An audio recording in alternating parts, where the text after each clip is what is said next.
And those duties are what we're going to discuss. 10 duties to life. Hindi ko po sinabing 10 duties of life, kundi ito ang mga 10 tungkulin natin sa buhay. Tayo ay nananagot sa buhay na gawin ito sa Kanya. Unang-una, protect it. Life must be protected from death. Life must be protected from threats. Psalm 64 verse 1, Hear me, O God, as I voice my complaint. Protect my life from the threat of the enemy. Isa po yan na paulit-ulit na tema ng mga panalangin, lalong-lalo sa Old Testament at lalong-lalo sa Psalms, yung panalangin sa Diyos na ipagtanggol at ipagadya yung nananalangin mula sa mga kalaban at sa masasamang tao, sa mga nais na kumitil ng buhay o kaya ay magbigay ng panganib. It's a very valid prayer. It's a very good prayer to pray that the Lord protects us. 1 Samuel 21 and 24, Then David fled and went to Jonathan and asked, What have I done? What is my crime? How have I wronged your father that he is trying to take my life? So David hid in the field. Alam po natin ang background niyan, itong tatay ni Jonathan, si King Saul, wanted to kill David because he was threatened by David's anointing from the Lord. At ang ginawa ni David dahil siya gustong patayin ng hari, ay nagtago. Hindi wise na harapin mo ang bala, wise na harapin mo ang apoy, harapin mo ang kamatayan, kung pwede mo naman itong iwasan. Do not needlessly put life in danger and at risk by commission or by omission. Meaning by doing something that endangers your life or by omitting doing something that can protect your life. Marami po mga kuminsan, mga sports hindi na necessary, sobrang threat sa buhay. Maraming mga libangan, maraming ginagawa ang tao, inilalagay ang buhay na parang taya sa isang sugal na pwedeng sa isang saglit lamang ay maglaho ang buhay na ito. Hindi ganyan ang ating dapat ginagawa sa buhay. We've got to protect it. At bakit po natin pinag-uusapan itong mga obvious naman na ito? Sapagkat sabi nila ang paalalay gamot sa taong nakalilimot. Kung minsan nalilimutan din natin that we are needlessly putting our lives in peril, under threat, in danger. Kahit sa mga bagay na pagpaputok lang kuitis, kuminsan ang buhay mo pala napapanganib. Kuminsan yung hindi pagjejeta sa pagkain ng mga bawal, hindi mapigil-pigilan ng katakawan, yung pala nanganganib na ang kalusugan ng isang tao. Sa pag-neglect na mag-medical check-up, may ipang papa-medical check-up naman, pero nineneglect, pinapaurong-urong, lumalala ang mga sakit. This is needless dangers that we allow to enter our lives. Another duty to life is to edify it, to lift it up to ever-escalating heights and meaning and value. Hindi tayo nabubuhay para maghanap buhay. Naghahanap buhay tayo para magkaroon ng buhay. Dapat ang paghahanap buhay, sa lampo yan nakasangkapan, props ng buhay, para magkaroon tayo ng kailangan natin na pera o kaya ay kabubuhay para magkaroon ng tunay na buhay. Ang buhay ay hindi hinaayaang mapanis. Yung nandyan na lamang at hindi na umasenso, nabulok na lang, inanay, umatras. Ecclesiastes 1:13, I devoted myself to study and to explore by wisdom all that is done under heaven.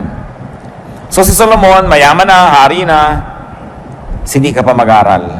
Yung mga iba naman, gumraduate pa lang ng college, sabi, tapos na, ayoko na magbubukas ang notebook ulit kahit buong buhay ko, hindi na ako magbabasa uli ng libro.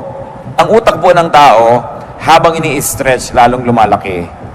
Pero parang sikmura rin yan. Pag palaki ng palaki kinakain mo, palaki ng palaki yung tiyan mo, mas marami ka nakakain.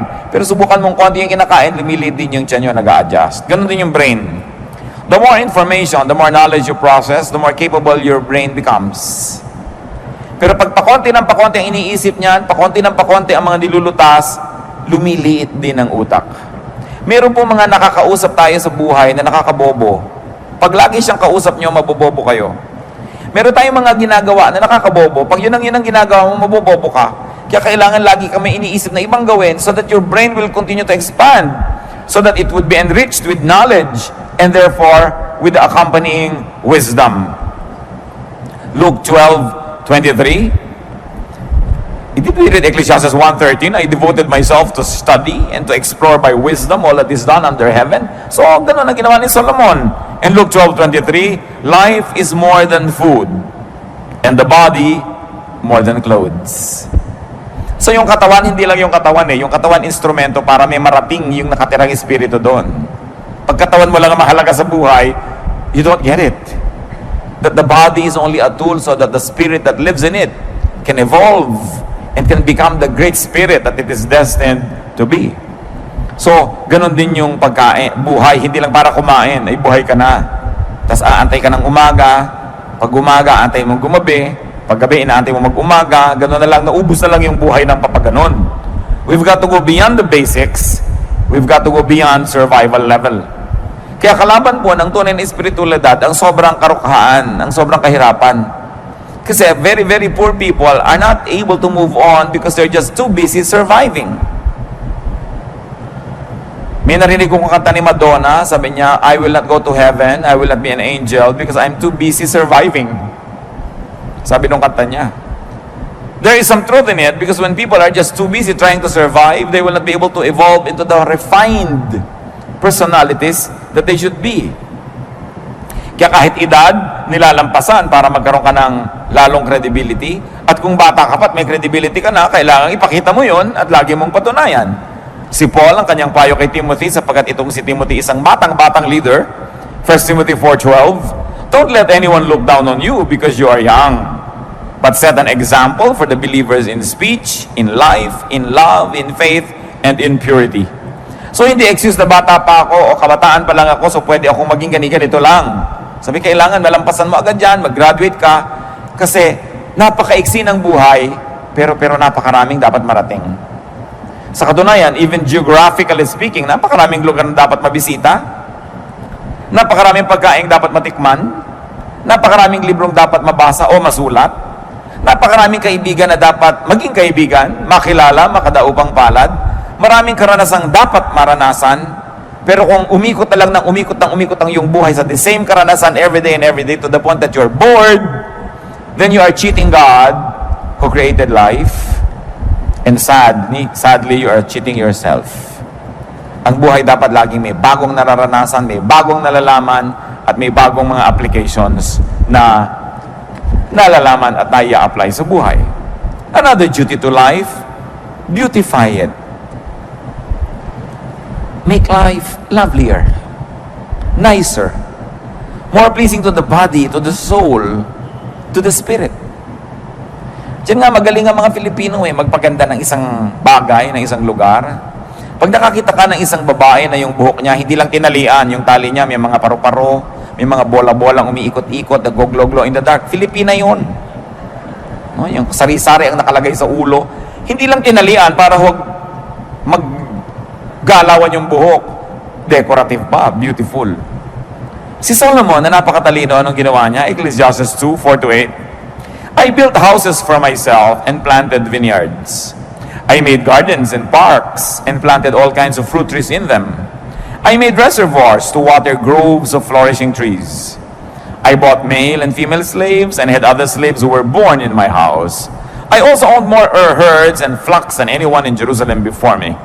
I amassed silver and gold for myself and the treasure of kings and provinces. I acquired men and women singers and a harem as well, the delights of the heart of man. So niya, name it, I had it. Ginawa ko. At hindi maliit na bagay na siya tinawag na matalino. Ang lahat dapat makita ng mata, tinignan niya. Ang lahat dapat matikman ng labi, natikman niya. Ang lahat dapat mahigaan ng likod, hinigaan niya.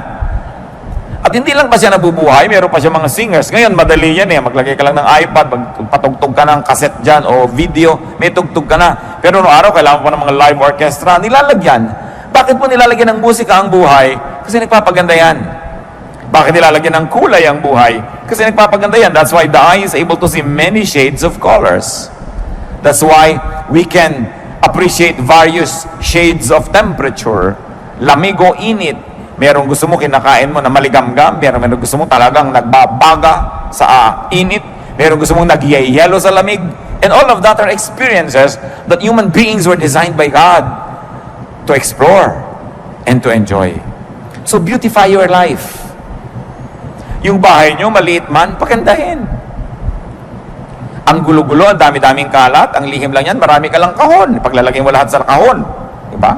Hindi hindi nakasaburay-ray dyan sa bahay mo lahat ang bagay-bagay, no? Hindi yung ang gulo-gulo. Hindi kailangan ka maging mayaman para maging maganda ang kapaligiran. Nakikita natin kung minsan kahit mga dukha ng mga tahanan, mga lata-lata, nilalagyan ng konting bulaklak, namumulaklak, gumaganda. Beautify your life. Decorate your life. And you know, one of the best decorations of a house are the good friends that visit it. Kaya maganda yung nadadalaw ka, dumadalaw ka. Beauty means balance, symmetry, harmony. Mamamahay na rin lang kayo, linisan na, gandahan na. Magbibihis na rin lang kayo, gandahan nyo na. Kahit naman ano pagsasamahin yung kulay, pwede, pero ba't hindi nyo lagyan ng harmony? Pwede namang iplano yan kahit kukunti ang damit ng tao. Tingnan nyo yung kulay na bagay sa inyo at yun ay pagsusuot ninyo. Hindi yung kuminsan na pagkakamalaki naglalakad na kortina. O sa lalaki ng checkered, akala ng mga tao, bintana kayo. Sa kailangan, tinitingnan mo, maganda ba to sa akin? Bagay ba to sa akin? Kailangan ay pinapaganda. Hindi lang kasi yun for you to feel good eh. You also minister to others kasi nagagandahan sila sa nakikita nila. It is our ministry to beautify the environment and we are parts of that environment. Lalaki, babae, walang gender issue yung kagandahan. Kaya nga napakaganda po ng wikang Tagalog kasi sa atin yung ganda pang lalaki at saka pang babae din yan. Sabi natin, magandang lalaki. Di ba? Ganun din tawag natin. Hindi natin hinahati sa gender yung beauty. Because sabi nga ni Mrs. Marcos, a man who does not love beauty is only half a man. Dahil siyempre, kailangan nag-appreciate ka niyan. Another duty to life is to love it. Are you in love with life? Nagigising ba kayo sa umaga sa inyong, I love my life? Mahihiga ba kayong, I love this bed? Kakain ba kayo, I love this plate? O eto na naman, dito na naman ako kakain sa gas-gas na plastic na ito. Eh, ba't hindi kayo magpunta ng magandang-gandang plato? O ang dami yung magagandang plato, inaanay doon sa estante, tinitira ng mga bubuyog at gagamba. No? Kailangan gamitin niyo yung mga magagandang bagay na yan. You should love life. Huwag yung gutay-gutay na ang inyong mga tuwalya, tapos ang gaganda nakatago. Ano nyo yun, di ba? Kailangan gamitin yun. Meron naman kahit tayo hindi mayaman, meron tayo niya magagandang tuwalya, mga pang-derby na mga bedsheet. Gamitin ninyo yan. Kasi pag pinagagamit nyo yan, nakita ng Lord na magagasgas na, makukulangan na, papalitan niya. Kaya kung minsan hindi pinapalitan, hindi naman ginagamit eh, nakareserba. May reserba ka pa, gamitin mo. Subukan mo ang Diyos. Kasi alam nyo kung bakit. Ang Diyos mahilig sa maganda. God is God of beauty. Titingnan mo ang nililikha niya, mga bato, ang mga dahon, ang mga halaman, pati mga hayop, ang gaganda. Kaya napakalaking kasalanan na pangit. No? Ngayon, yung pangit, hindi sabihin natin ganito, ilong mo, ganyan ang buhok mo, pangit ka. No, there's no such thing. Because all human beings were made by God. So, ano man buhok mo, tuwid o kinky, lumalakad man yung suklay pag inilagay mo, o ayaw lumakad. Pag may pumasok na insekto sa loob, di makawala. Maganda ka pa rin dahil Diyos pa rin ang gumawa ng kulot na buhok. Ang point lang, maganda ba yung gupit mo, bagay ba naman yung ginagawa mong ayos sa iyong sarili. Hindi pinag-uusapan yung height. Anong ginagawa mo sa katawan mo? Pinapabango mo ba yan? Pinapakinis mo? Love life. Kaya alam niyo po, kitang-kita niyo pag ang isang may bahay ay ganado. Pati ang niluluto niya, iba. May mga konti pang dekorasyon. Hindi ba sa inihagis na yung 3 tuyo doon sa, para nagka-cross-cross na tuyo doon sa ibabaw ng mesa, wala ba lang ka-arte-arte?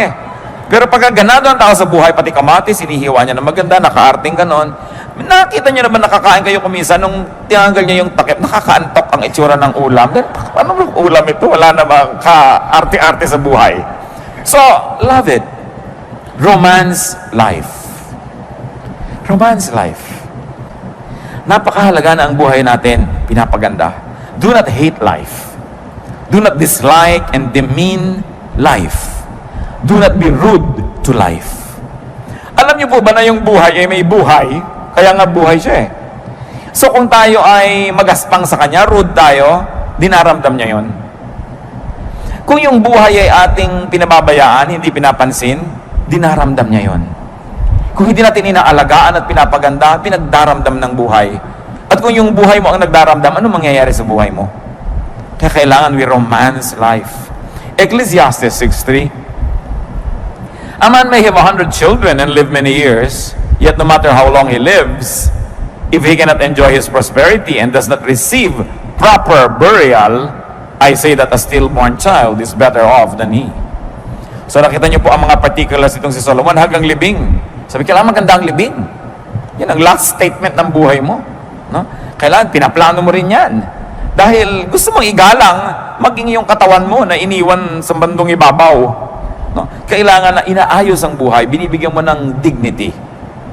Kung paano ka uupo, paano mo ginugupit ang iyong buhok, paano mo inilalagay ang bag mo. May mga bag na parang nagtutong na sa lahat ng dumi, kung saan na lang inilalapag, walang galang sa bag.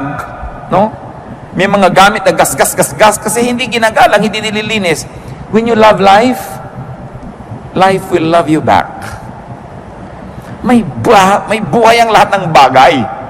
At kahit masabi mo mga bato, mga bakal-bakal na walang sariling buhay, Diyos ang may bigay noon at Diyos ay nagdaramdam. Kung mga binibigay niya, pinapabayaan lang. Kayo ba? Kung may binibigay ka sa mahal niyo sa buhay, tapos hindi inaalagaan, hinahagis-hagis lang dyan, di ba naghihinanakit kayo? Ang Diyos na nagbibigay sa atin ng lahat ng tinatangkilik natin. Meron kayo isang leather bag, nakikinis-kinis yun ba? Napupunas-punasan yung man lang ba yun? Di ba? Yung bahay ba naman natin, inaayos-ayos natin. Napakahalaga. Psalm 90 verse 12. Teach us to number our days aright, that we may gain a heart of wisdom. Anong hinihiling dito sa panalangin? Turuan niyo po ako, Panginoon, na bigyan ng katuturan ang bawat araw ng buhay ko. Love life by not wasting time. Love life by getting the most out of time. At dyan po tayo lahat pantay-pantay, mga kapatid. Lahat ng tao, take to 24 hours a day lamang. Takes 7 days a week. Bakit dumadaan kung minsan isang semestre na merong isang estudyante na magiging 4th year na siya, pero ikaw na isang estudyante, 2nd year ka pa rin, pareho kayong dinaanan ng semestre na yun, ha? Bakit dumadaan ng mga panahon, 7 taon na yung inyong kapitbahay, may aanihin na siyang atis. Kasi nagtanim siya 7 years ago. Ikaw na walang itinanim, titingin-tingin ka lang sa atis niya. Pareho kayong dinaanan ng 7 taon. Pare-pareho po tayong dadaanan ng 5, 10, 15, 20, so and so on, na mga taon. Pero may nangyayari ba sa mga taon na dumadaan sa ating buhay? Nadadagdagan ba tayo ng kalaman? Nadadagdagan pa tayo ng wisdom? Mas bumubuti ba ang ating puso? Mas bumabait tayo? Mas rumurunong tayo? Yun ang napakahalagang mangyari sa buhay. Love life and live it. Yung buhay, dapat ipamuhay. Go gladly through the motions of living. Ano ba yung mga motions of living? May mamamatay, may mauospital, may ooperahan, may dadalawin, may mangungutang, may sisingilin, may babayaran, may papakinggan, meron ka sasabihin. These are the motions of life. The activities and the rituals, both great and small, of living. Kakain ka, maghuhugas ka ng plato, mamamalengke ka, ililigpit mo mga pinamili mo. These are the motions of life. Ginagawa nyo lang ba yan dahil dapat gawin? Ginagawa na rin lang, mga kapatid, enjoy it. Naghihiwa na rin lang kayo ng manok. Diba? Alam mo yung nag-enjoy humiwa ng manok, walang nababaling buto sa hita. No? Dahil alam niya kung saan niya hihiwain. In fact, gaganon lang ng kamay niya, bali ang buto. No? Pero yung mga ibang tusok-tusok yung buto, durug-durug, wala yata sa mudang nagputol ng manok na ito. No? By the way, ang galing ng mga Pilipino magputol ng manok, ha? Meron isang batang lumaki sa Amerika, nung nagbalik pa yan dito, sabi niya, I didn't know that a chicken could be cut up so many pieces. Talaga ganyan dahil maraming kakain. Naparami talaga ang manok. Daig ng mga ginang dito sa Pilipinas, sa mga surgeon. No? Pagpaparami ng ulam. Pero ayusin mo na yan. Ayusin mo na, dadabog-dabog ka. Enjoy every minute. Because if you work for 1 hour or 2 hours, may nililinis ka, hinuhugasan mo yung mga balat ng talaba, o kung ano man yun, at nagdadabog ka, nainis ka, kapatid, ikaw nalugi noon dahil may dumaan na isang oras na hindi mo na-enjoy at hindi na babalik ang oras na yun kahit kailan. Kaya lagi kong sinasabi sa mga magulang ng mga bata, enjoyin nyo na mga anak nyo. Yung para kayong puno na laging sinasampan ng anak nyo, pagdating ng araw, ni ayaw nyo makita kayo kasama sa mall. No? So habang laging nakasama, isama ng isama, laging pabuhat ng pabuhat-buhatin. Hindi laging ganyan yan. Dumadaan ang panahon. Mabuti na yung walang pinagsisisihan.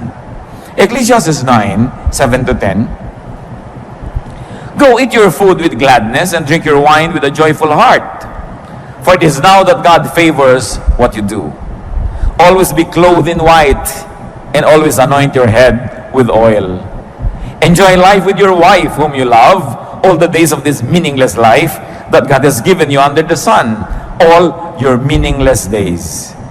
For this is your lot in life and in your toilsome labor under the sun. Whatever your hand finds to do, do it with all your might. For in the grave where you are going, there is neither working nor planning, nor knowledge, nor wisdom. Sabi niya, gawin mo na lahat. Gawin mo with feelings. Mag-aayos ka ng bulaklak, sinaksak mo na lang bigla doon sa baso yung mga bulaklak. Gandahan mo.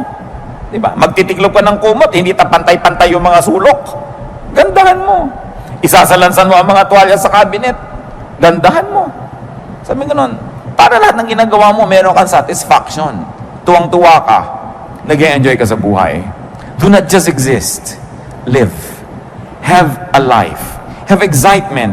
Have passion and feelings. Yung kakain kayo ng sopas ang lamig-lamig, mas gano'n na ba kahirap initan yan?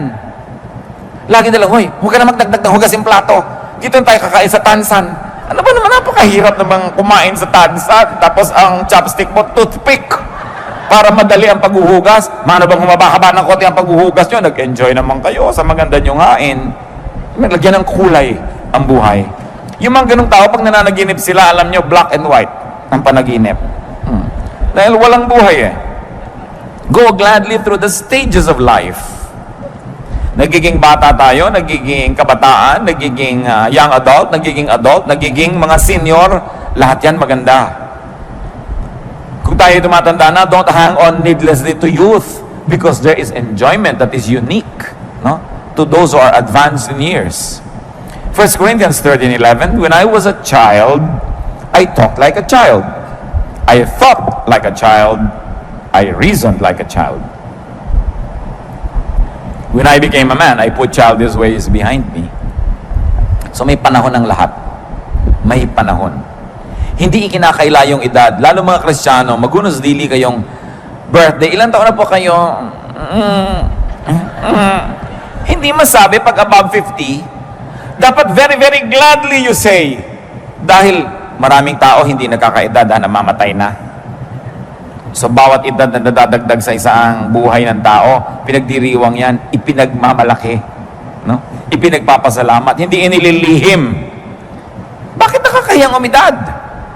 This is foolishness. We should be grateful. Every added year is grace from the Lord. Job 14:1-2, man born of woman is of few days and full of trouble.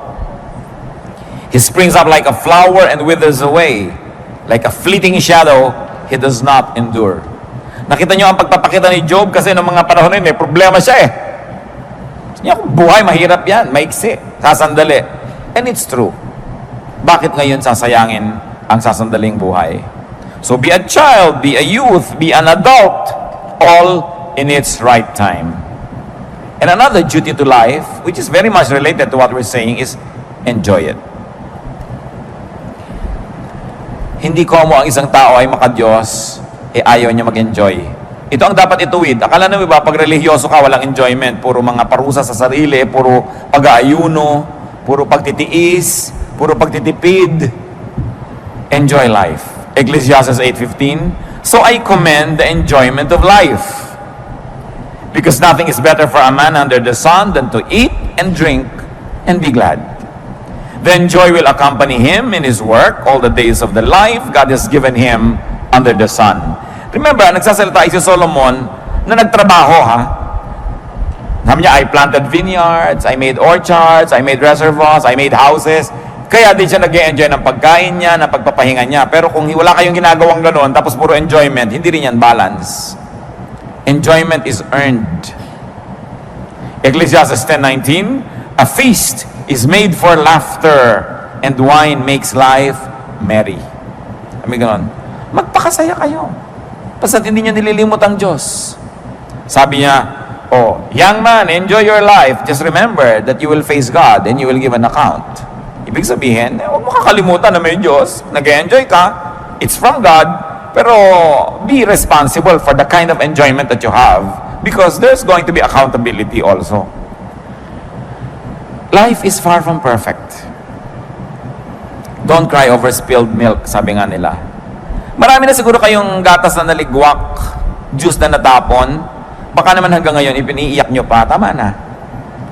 Merong nasayang, pinanghinayangan nyo sandali, tapos tama na, get on with life. Tama na mga sisihan, tama na ang panghihinayang, yung mga if only, if only, if only. Tanggalin nyo na sa inyong lengguwahe mga kapatid yung if only. Kung natapos ko ang aking pag-aaral, yung mga ganyan, if only, pinag-aral ako. Eh, hindi ka nga pinag-aral eh. Anong gagawin mo? Magngungungoy-ngoy ka buong buhay. Di kung gusto mo, mag-aral ka ngayon. Ngayon, kung hindi, eh, gumawa ka na ibang magagawa. Huwag kang laging sisihin yung magulang mo. If only mayaman kami. If only 5'10" ang height ko. If only maputi ako. If only ganyan. Walang mangyayari. Palitan natin yung if only ng napakaganda lalong two words, next time. Sabi niya, next time. Kung ikaw ba naman ginawa sa mo, next time. Eh, dapat ganito ginawa mo. Eh, tapos mo. Next time, we'll do it. Maganda yan. Dahil meron namang next time eh. Do not wallow in misery. Do not be possessed by regrets. Tama na ang panghihinayang at lalong-lalo na tama na ang pagsisisi, pagsisisihan, paninisi sa kapwa at sa sarili. Do not be possessed by sadness. Do not be possessed by mourning and fear. Because all of this will rob you of your happiness. Kailangan yan, sisitatin natin. Lahat ng mga nasayang na noon, nasayang na, pero habang lagi niyong iniisip, patuloy pa rin nagiging sayang. So dapat ibahin ang attitude. Be free, be reachable, be available. Because the enjoyment of life is usually amplified when it is shared with others. Kaya dapat reachable ka rin. You allow people to reach you and you reach out to people and you're also available. Time is one of the greatest gifts we can give to people and to ourselves. Napaka-importante. Tigilan nyo ng mga kapatid yung may patay, tinatamad kayong pumunta, pagkatapos ting makikita nyo yung namatayan, 5 taon ang nakakanta ulit-ulit, pinapaliwanag nyo pa ba't di kayo nakapunta sa lamay. Diba? Yung may kasal, tinatamad kayong pumunta na lang kayo, kaysa yung kutakot-takot na excuse ang ibibigay mo, ipinaghinanakit pa nung tao, nung yumaman, di ka nabalatuhan, kasi wala ka nung kasalan. No? So, yung mga katamaran ko minsan, naranasan nyo na ba yan, na gusto nyong pumunta pero tinatamad kayo? Pero nung nagpunta na kayo, nung pauwi na kayo, you were glad you did it.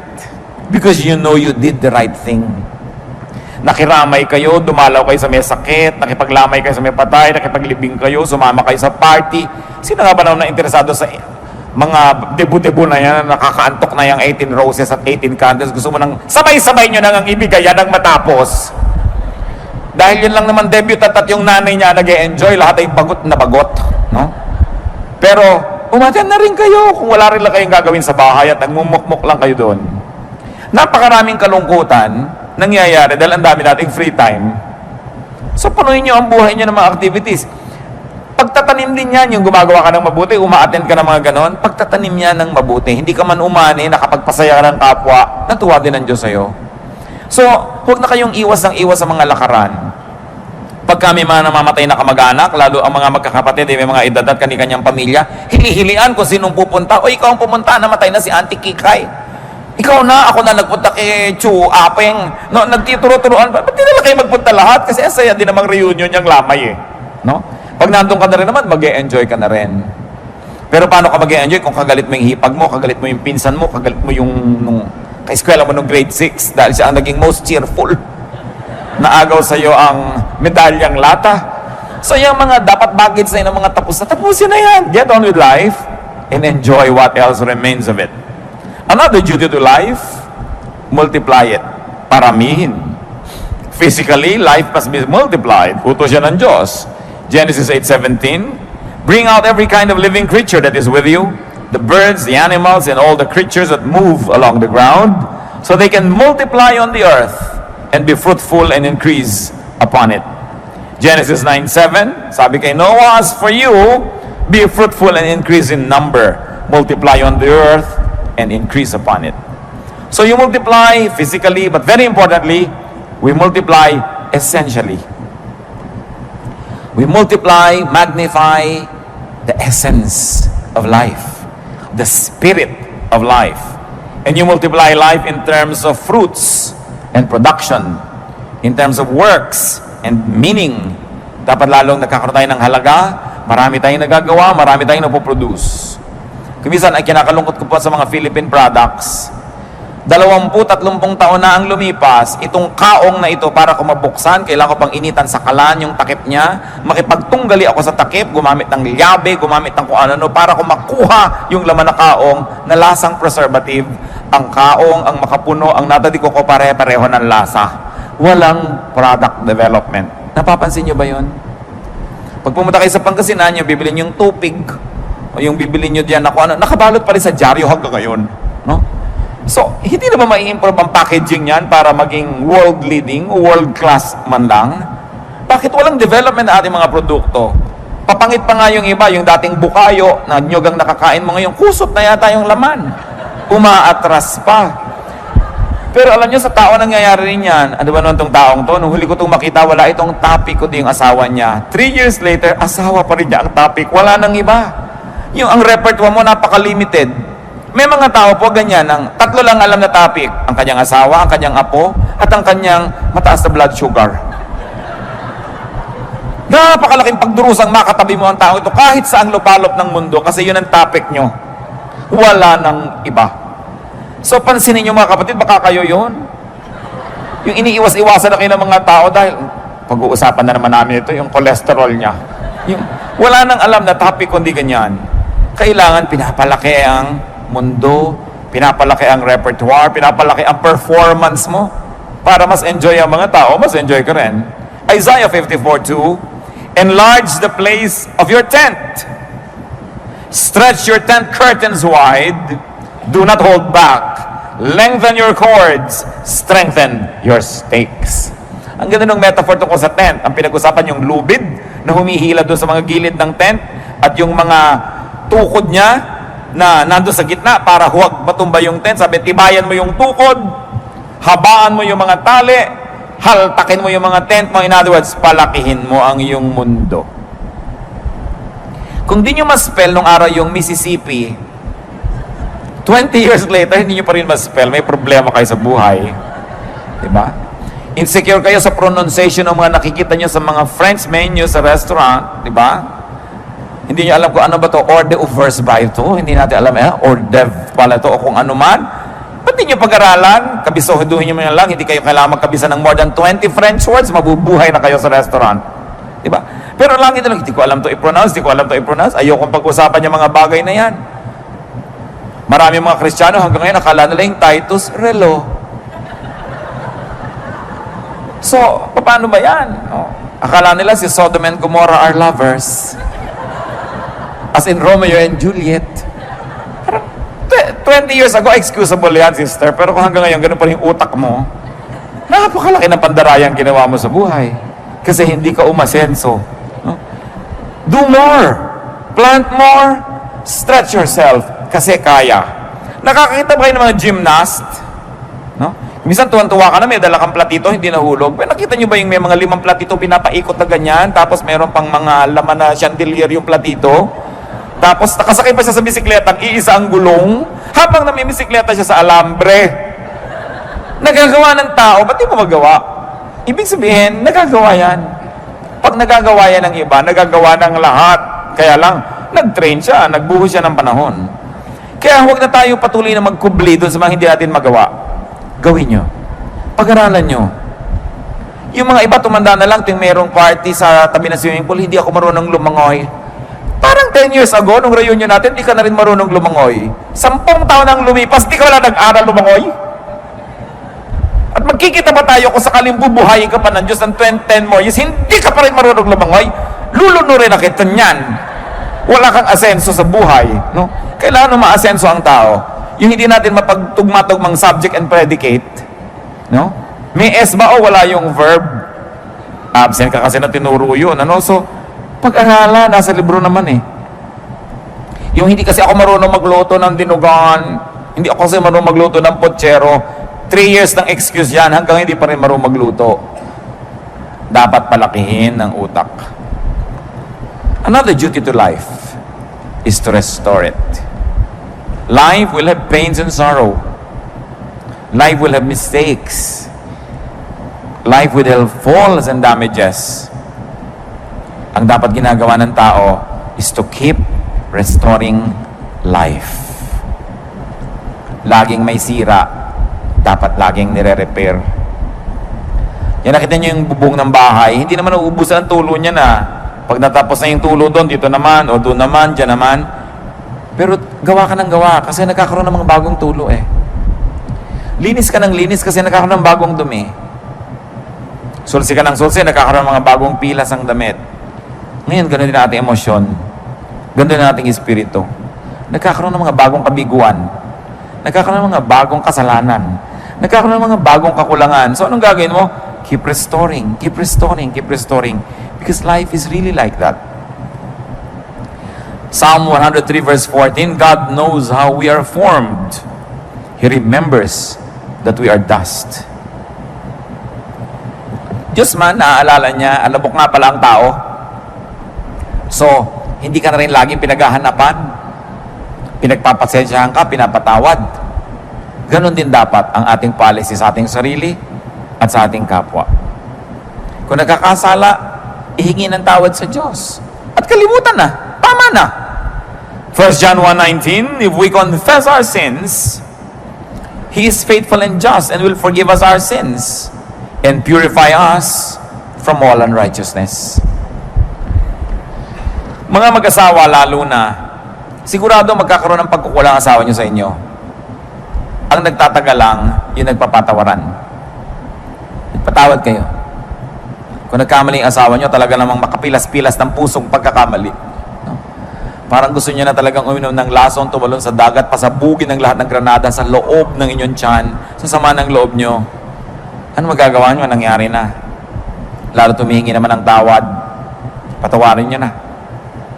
At kung pinatawad nyo na, huwag nyo na ungkatin. Tapos na. Tama na. Get on with life. Yung minsan kayo nasaktan, tama na, pero ting inuungkat nyo yan, ting inuhukan nyo yung bangkay ng nakaraan, masasaktan kayo muli. Gusto nyo yun? Lagi nasasaktan? Let's forgive. Because we also need forgiveness from God. Pick up the pieces. Stand up. Rise whenever you fall. Nasunog ng asawa nyo, bahay nyo. Sorry. Tumira muna kayo sa bahay ng posporo. Tupperware na malaki. Anong gagawin nyo? Papatayin nyo siya, di nawala na kayong bahay, nawala pa kayong asawa. Doble nawala. Nangyayari yan eh. Damay-damay tayo. Yung mga mahal mo sa buhay, may gagawin pagkakamali, sinasadya mo o hindi, natadamay ka. At ganoon din naman eh, may gagawin din tayo, madadamay din yung iba. Part of life. So sabi ni Solomon, be wise. Learn how to live. Kaya sabi niya, enjoy, enjoy, enjoy. Kasi sabi niya, may mga moments, kahit gusto mo, hindi pwede mag-enjoy. May mga moments, gusto mong kumain na masarap, wala kang pera. So pag may pera ka, may gana ka, kumain ka na. Kumisa naman, may gana ka, wala kang pera. Kumisa may pera ka, wala kang gana. Pag nagtagpo yung dalawa, fiesta. Eat. No? Sabi ko noon, pagka nagkataon na masasaya kayo, lahat mag-enjoy kayo, magsaya kayo. Hindi yung ito yung asawa mo, sayaw tayo, darling. Ayoko sumayaw. Mag-aral ka sumayaw. Huwag kang killjoy sa buhay. Ayoko.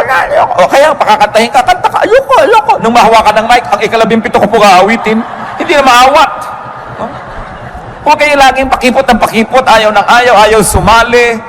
Akala mo mababawasan ng dangal, bababa sa dambana, kung gagawa ng mga kabaduyan sa buhay. Do this. Life has so much breadth and width and length that it must be enjoyed. Allow yourself to be restored and allow others to be restored as well. I think one of the great achievements of life is this: how many lives you helped restore, how many lives you allowed to be restored through your cooperation and forgiveness. Yan ang mga medalya ng buhay. Ilan ang nakabangon dahil pinayagan nyo, ilan ang nakabangon dahil ibinangon ninyo. Napakasayang achievement yan sa buhay. Be changed, be restored, be reinvented whenever needed. No? Live the phases of life and live many lives, many roles, many times.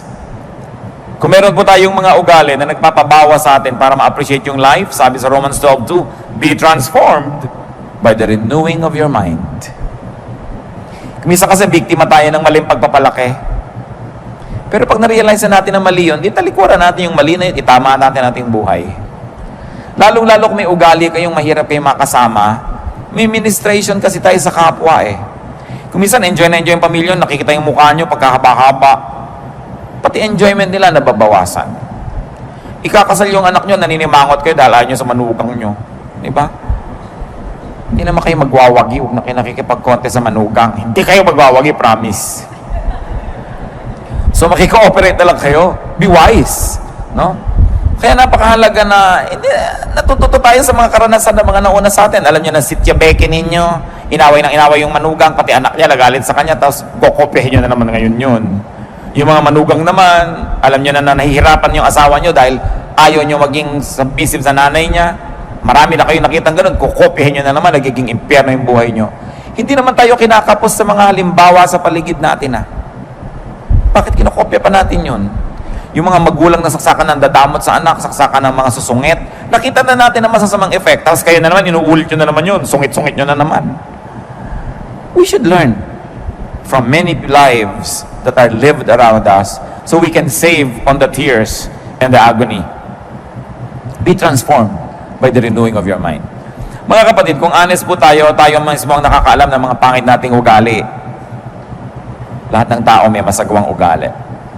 Ang totoo nga, isa yan sa mga katotohanan ng buhay na maraming tao talaga masama ang ugali kesa sa mabuti ang ugali. Diba? Ngayon, ang tingnan natin, masama ba yung ugali ko? Ano ba yung masama sa ugali ko? Paano ko ito ayusin? Huwag natin laging tingnan yung ugali ng iba. Sabi nga, tapat ko, linis ko. Diba? Ugali ko, bago ko. Hindi ako Chinese ako. So, ang point is, tapat ko, linis ko. Diba dapat yan? Ang dali-daling. Kasi, tapos ikaw tatamad-tamad, tapos gusto mo umasenso ka. Learn from many people. Kung may hinahangaan ako sa mga Filipino-Chinese, sipag talaga. Most, hindi naman lahat, pero kadalasan talaga magaling. Masipag, matyaga. Kaya may nararating sa buhay. Hindi pag may konting pera, party, may konting pera, gastos. Kailangan maraming tayong production. What does we do with life? Share it. Share life. Share livelihood. Share food and good things. Share blessings. Hebrews 13:16, and do not forget to do good and to share with others. For with such sacrifices, God is pleased. Damihan mong tanim mo para marami kang maipamigay na bunga. Galingan mong hanap buhay mo para marami kang maitulong sa mga nangangailangan ng tulong, hindi lang para sa sarili. 1 Timothy 6:18-19, command them to do good, to be rich in good deeds, and to be generous and willing to share. In this way, they will lay up treasure for themselves as a firm foundation for the coming age. So they will take hold of the life that is truly life. Share. At ika-10, gawin kaya natin 20. Pero 10 na lang muna.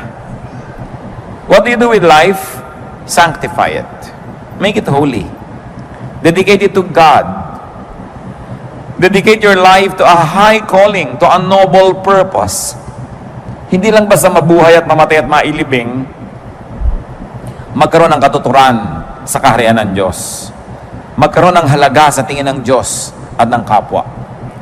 2 Timothy 2:21, if a man cleanses himself from ignoble use, he will be an instrument for noble purposes, made holy, useful to the master, and prepared to do any good work. Kung ang tao lang daw ay tatalikdan ng walang kakwenta-kwentang uri ng pamumuhay at nilinisin niya ang kanyang sarili mula sa karumihan ng walang kalatoy-latoy na pamumuhay, siya ay gagamitin ng Diyos para doon sa mas mga makabuluhan na uri ng pamumuhay. So there's a cleansing that we must do. There's a departure that we must do from ignoble use.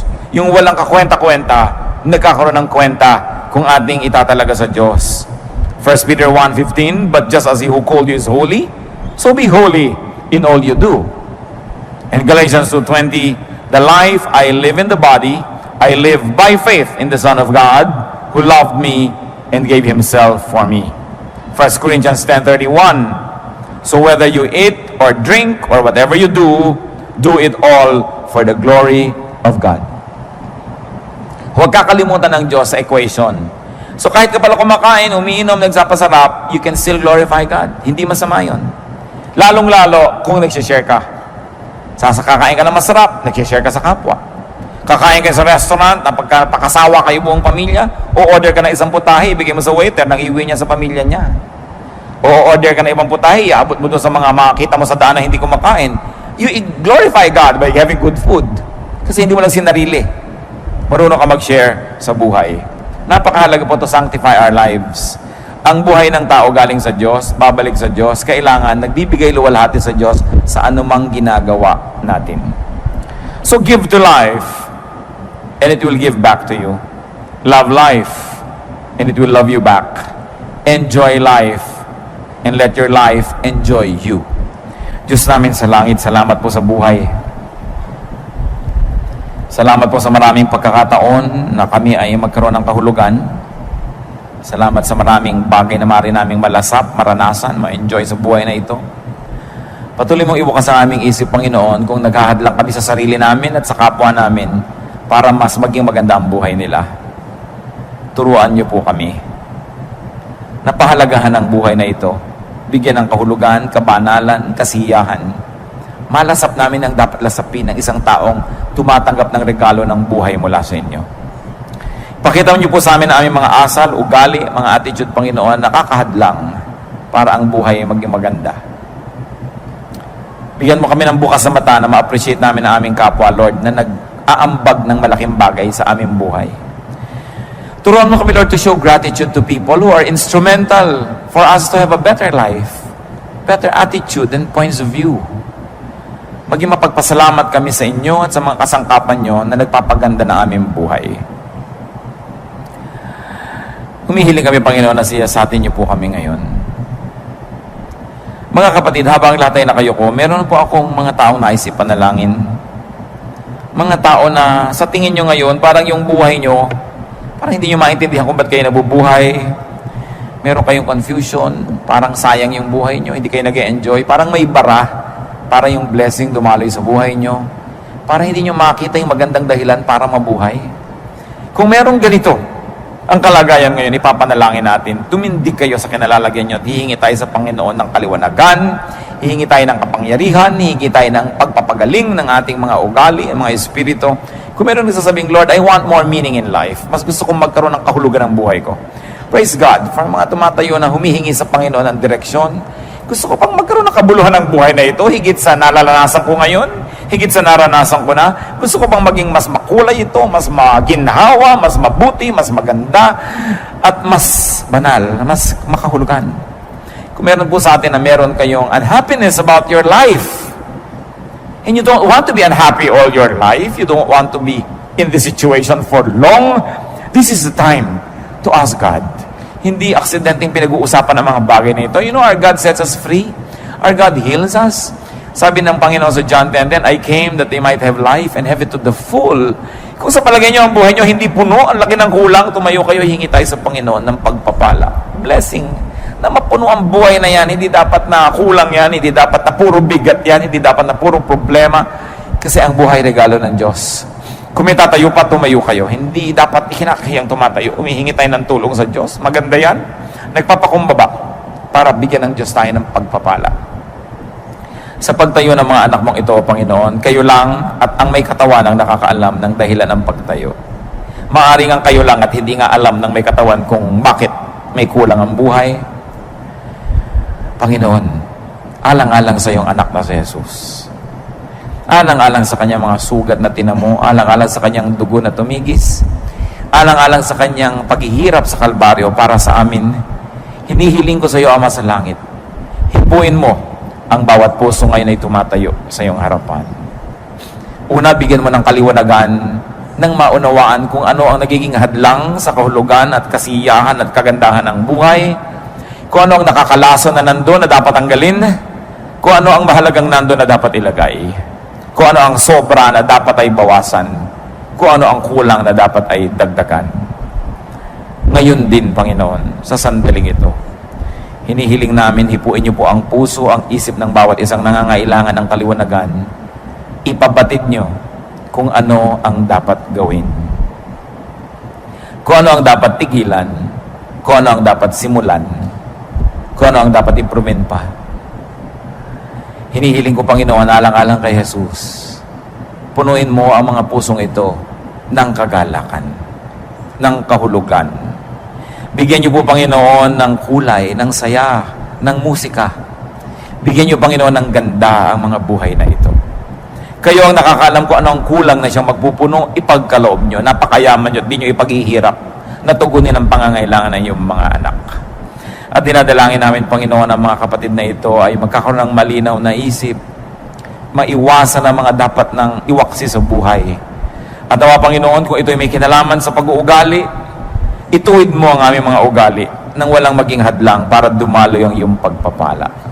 Kung ito ay tungkol sa mga damages ng nakaraan, naging mahiyain, nagkaroon ng inferiority complex, nagkaroon ng takot, nagkaroon ng phobia, nadala, nahirapan, pauwiin mo ang mga sugat na ito, Panginoon. Papaghilumin mo ang mga sugat ng puso na yung mga anak. At huwag ka mag-iwan ng anumang bakas. At nang sa ganun magkaroon ng isang panibagong buhay, bagong pasimula. Kung ang nagiging hadlang ngayong mga bagay, mga pananalapi, mga instrumento at gamit, lalo namang hindi kayo nagkukulang dyan, O Diyos. The earth is the Lord's and everything in it. So we ask you, Father, move your powerful, loving hand and provide your people with their needs. Pagbuksan nyo ng pinto, Panginoon, pagkalooban ng mga kailangan, paulan ninyo ang pagpapala, palakasin ng mga kahinaan, papagliwanagin ng mga kadiliman. At kung ito may kinalaman sa kalusugan, Panginoon, palakasin nyo ang katawan ng iyong mga anak, pati ang isip at emosyon, pagalingin nyo ang mga karamdaman, Panginoon, at bigyan nyo ng ginhawa. Ano man yun, O Diyos, sa napakaraming maaaring dahilan na nagiging hadlang para makita ang ganda ng buhay.